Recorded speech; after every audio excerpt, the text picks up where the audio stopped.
तो चलिए शुरू करते हैं हम लोग। तो अभी हम लोग बात करेंगे स्कैटरिंग ऑफ लाइट की। लास्ट टाइम पे बात कर ली थी हम लोगों ने, और कुछ फिनोमिना भी देखे थे स्कैटरिंग ऑफ लाइट का।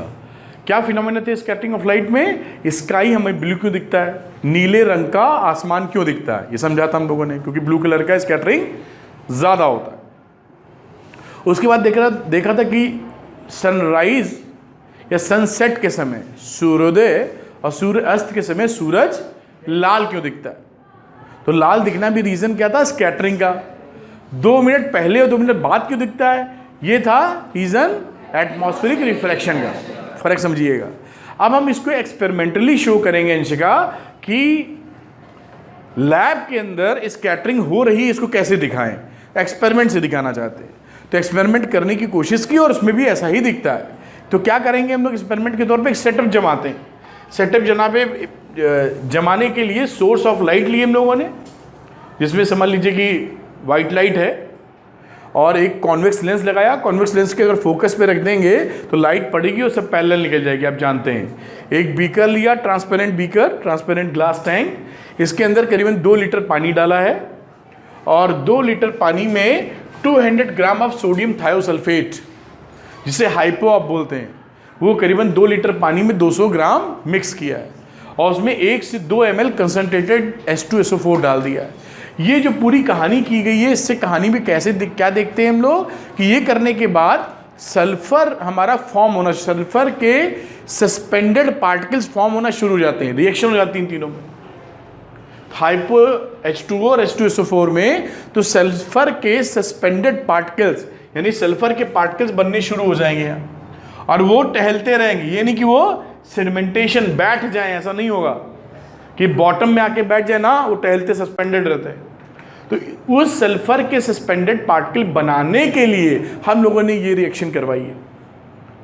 हमें सल्फर के सस्पेंडेड पार्टिकल चाहिए थे, इसलिए रिएक्शन कराई कि 2 लीटर का वाटर लिया है और 200 ग्राम सोडियम थायोसल्फेट या हाइपो, और उसमें 1 से 2 ml कंसनट्रेटेड H2SO4 मिला है।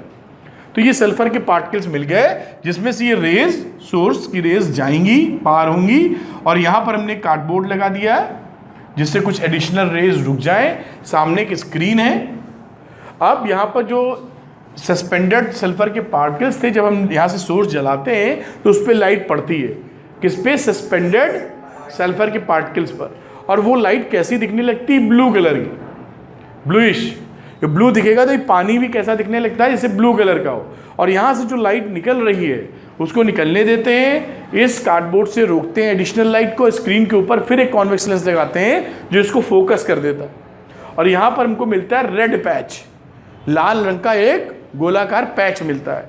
तो ये देखिए, ये है ना सल्फर सस्पेंडेड पार्टिकल्स। तो ये लाल रंग का पैच मिलने का मतलब क्या है कि यहाँ पर लाल रंग आउट नहीं हुआ है, स्कैटरिंग नहीं हुई है, बहुत कम हुई है। और किसकी स्कैटरिंग हुई है? ब्लू कलर की।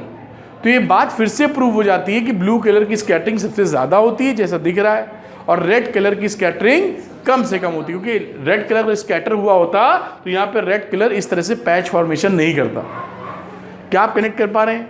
तो ये हमने जो ये एक्सपेरिमेंट किया है, ये एक्सपेरिमेंट क्या दिखाने के लिए किया है? ये किया है experiment to study the scattering. यही चीज़ हमारी sky is the blue, why sky is blue, and sunrise sunset के समय रेड क्यों दिखता है सूरज, ये उसी का एग्जाम्पल बन जाएगा।